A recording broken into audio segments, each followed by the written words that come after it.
mga kamagbubukid, talagang totoo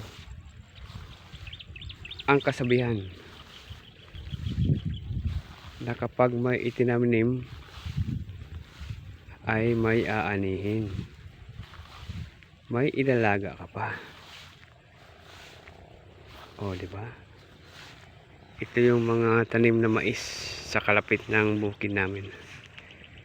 Ayan.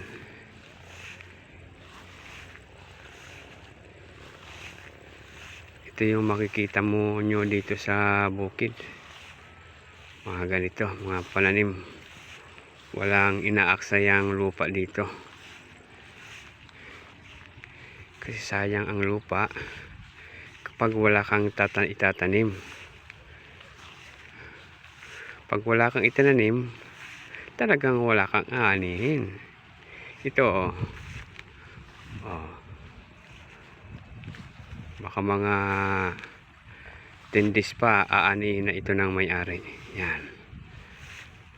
Pati kami, makakalaga kami nito. Ayan. Yan ang mga mais dito.